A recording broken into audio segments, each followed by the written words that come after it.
हाड़ी रानी राजस्थान की एक रानी थीं। वह हाड़ा चौहान राजपूत की बेटी थीं और उनका ब्याह रतन सिंह चूड़ावत से हुआ था। रतन सिंह मेवाड़ के सलुम्बर के सरदार थे। हाड़ी रानी ने अपने पति को रणक्षेत्र में उत्साहित करने हेतु जीवन का उत्सर्ग कर दिया था। किंवदंतियों के अनुसार मेवाड़ के राज सिंह प्रथम 1653 से 1680 ने जब रतन सिंह को मुगल गवर्नर अजमेर सुबह के विरुद्ध विद्रोह करने के लिए आह्वान किया, उस समय रतन सिंह का विवाह हुए कुछ ही दिन हुए थे। लेकिन राजपूतों की परंपरा का ध्यान रखते हुए वे रणक्षेत्र में जाने को तैयार हुए और अपनी हाड़ी रानी से कुछ ऐसा चिन्ह मांगा जिसे लेकर वह रणक्षेत्र में जा सकें। रानी हाड़ी को लगा कि वे रतन सिंह के राजपूत धर्म के पालन में एक बाधा बन रही हैं। रानी ने अपना सिर एक प्लेट पर काटकर दे दिया। थाल में रखकर कपड़े से ढककर जब सेवक वह सिर लेकर उपस्थित हुआ तो रतन सिंह को बड़ी ग्लानि हुई। उन्होंने उस सिर को उसके ही बालों से बांध लिया और लड़े। जब विद्रोह समाप्त हो गया तब रतन सिंह को जीवित रहने की इच्छा समाप्त हो चुकी थी। उन्होंने अपना भी सिर काटकर अपनी जीवन लीला समाप्त कर दी। रतन सिंह स्वयं की शादी एक सप्ताह पूरा नहीं हुआ था और राज सिंह और चारुमती की शादी में औरंगजेब कोई बाधा उत्पन्न न कर दे, इसके लिए रतन सिंह ने अपने प्राण न्योछावर कर दिए। और हाड़ी रानी का भी क्षत्रिय चरित्र रहा होगा कि रतन सिंह के एक निशानी मांगने पर अपना सर काट के दे दिया। शादी को महज एक सप्ताह हुआ था। न हाथों की मेहंदी छूटी थी और न ही पैरों का आलता। सुबह का समय था। हाड़ा सरदार गहरी नींद में थे। रानी सज धज कर राजा को जगाने आई। उनकी आंखों में नींद की खुमारी साफ झलक रही थी। रानी ने हंसी ठिठोली से उन्हें जगाना चाहा। इस बीच दरबान आकर वहां खड़ा हो गया। राजा का ध्यान न जाने पर रानी ने कहा, महाराणा का दूत काफी देर से खड़ा है। वह ठाकुर से तुरंत मिलना चाहते हैं।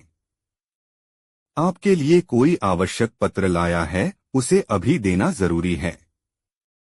एक असमय में दूत के आगमन का समाचार। ठाकुर हक्का बक्का रह गया। वे सोचने लगे कि अवश्य कोई विशेष बात होगी। राणा को पता है कि वह अभी ही ब्याह करके लौटे हैं। आपात की घड़ी ही हो सकती है। उसने हाड़ी रानी को अपने कक्ष में जाने को कहा, दूध का तुरंत लाकर बिठाओ। मैं नित्यकर्म से शीघ्र ही निपटकर आता हूँ, हाड़ा सरदार ने दरबान से कहा। सरदार जल्दी जल्दी में निवृत्त होकर बाहर आया। सहसा बैठक में बैठे राणा के दूत पर उसकी निगाह जा पड़ी। औपचारिकता के बाद ठाकुर ने दूत से कहा, अरे शार्दूल, तू इतनी सुबह कैसे? क्या भाभी ने घर से खदेड़ दिया है? सारा मजा फिर किरकिरा कर दिया। सरदार ने फिर दूत से कहा, तेरी नई भाभी अवश्य तुम पर नाराज होकर अंदर गई होगी। नई नई है न, इसलिए बेचारी कुछ नहीं बोली। ऐसी क्या आफत आ पड़ी थी? 2 दिन तो चैन की बंसी बजा लेने देते। मियाँ बीवी के बीच में क्यों कबाब में हड्डी बनकर आ बैठे? अच्छा बोलो, राणा ने मुझे क्यों याद किया है? वह ठहाका मारकर हंस पड़ा। दोनों में गहरी दोस्ती थी। सामान्य दिन अगर होते तो वह भी हंसी में जवाब देता। शार्दूल खुद भी बड़ा हंसोड़ था। वह हंसी मजाक के बिना एक क्षण को भी नहीं रह सकता था, लेकिन वह बड़ा गंभीर था। दोस्त, हंसी छोड़ो। सचमुच बड़ी संकट की घड़ी आ गई है। मुझे भी तुरंत वापस लौटना है। यह कहकर सहसा वह चुप हो गया। अपने इस मित्र के विवाह में बाराती बनकर गया था। उसके चेहरे पर छाई गंभीरता की रेखाओं को देखकर हाड़ा सरदार का मन आशंकित तो नहीं हो गई है। दूत संकोच रहा था कि इस समय राणा की चिट्ठी वह मित्र को दे या नहीं। हाड़ा सरदार को तुरंत युद्ध के लिए प्रस्थान करने का निर्देश लेकर वह लाया था। उसे मित्र के शब्द स्मरण हो रहे थे।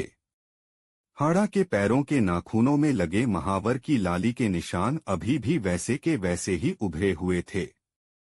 नव विवाहित हाड़ी रानी के हाथों की मेहंदी भी तो अभी सूखी न होगी। पति पत्नी ने एक दूसरे को ठीक से देखा पहचाना नहीं होगा। कितना दुखदाई होगा उनका बिछोह। यह स्मरण करते ही वह सिहर उठा। पता नहीं युद्ध में क्या हो। वैसे तो राजपूत मृत्यु को खिलौना ही समझता है। अंत में जी कड़ा करके उसने हाड़ा सरदार के हाथों में राणा राजसिंह का पत्र थमा दिया। राणा का उसके लिए संदेश था, वीरवर, अविलंब अपनी सैन्य टुकड़ी को लेकर औरंगजेब की सेना को रोको। मुसलमान सेना उसकी सहायता को आगे बढ़ रही है। इस समय औरंगजेब को मैं घेरे हुए हूं।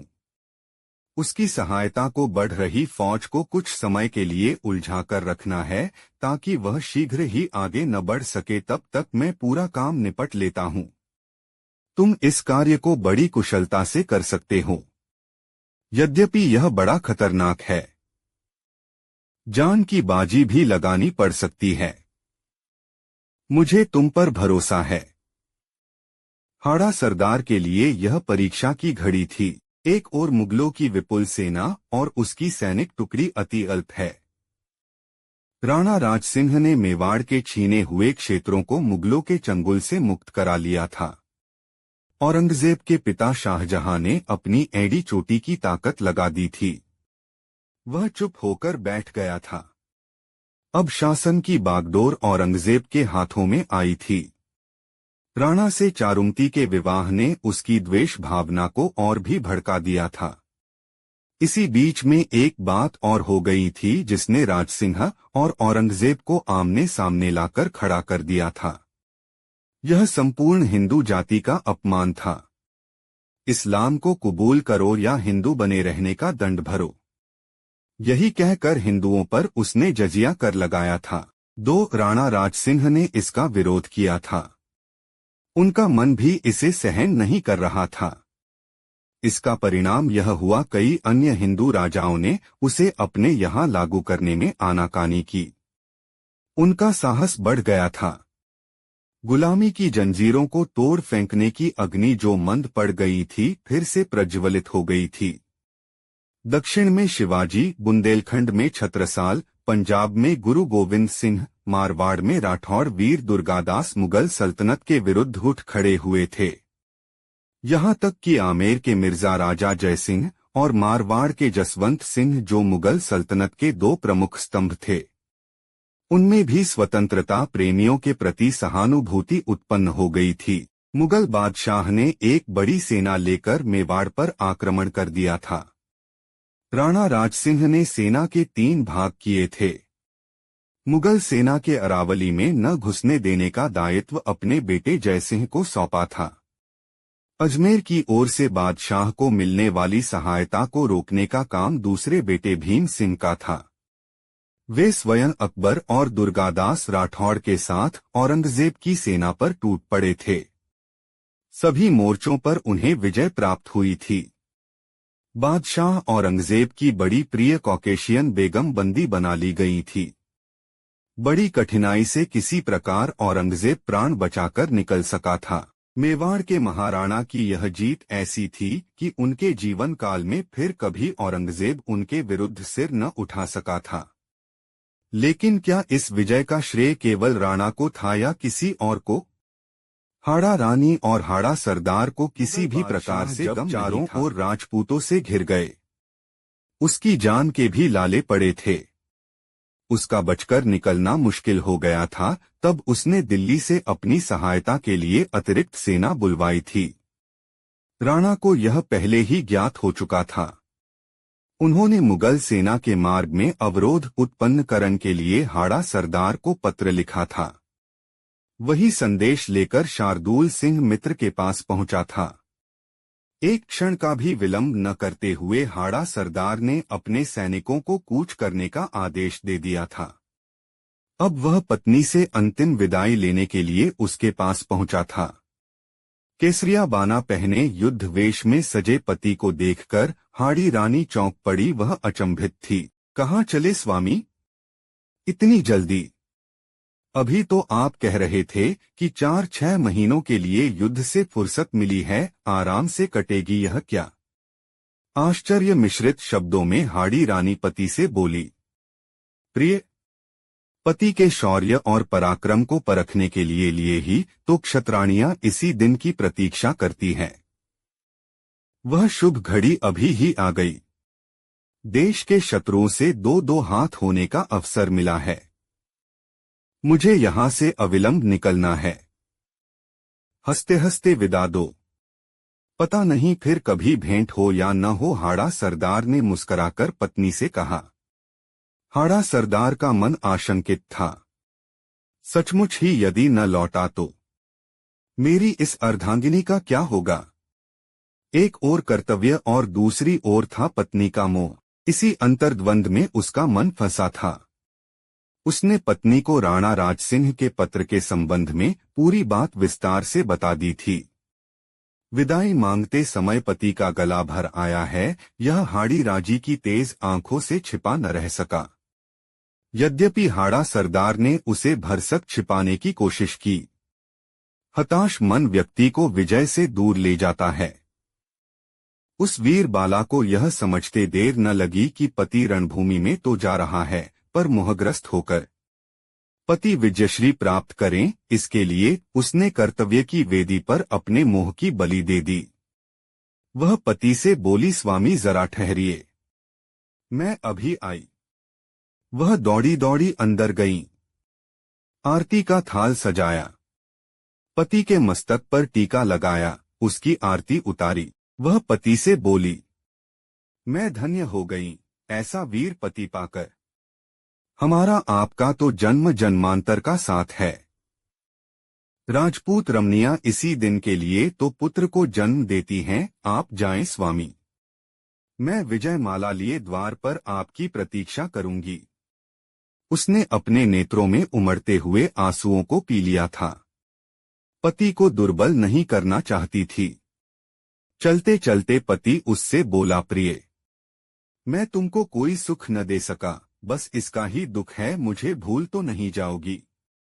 यदि मैं न रहा तो डॉट। उसके वाक्य पूरे भी न हो पाए थे कि हाड़ी रानी ने उसके मुख पर हथेली रख दी। न स्वामी, ऐसी अशुभ बातें न बोलो। मैं वीर राजपूतनी हूँ, फिर वीर की पत्नी भी हूँ। अपना अंतिम धर्म अच्छी तरह जानती हूँ। आप निश्चित होकर प्रस्थान करें। देश के शत्रुओं के दांत खट्टे करें, यही मेरी प्रार्थना है। हाड़ा सरदार ने घोड़े को ऐड लगाई। रानी उसे एकटक निहारती रही जब तक वह आंखें से ओझल न हो गया।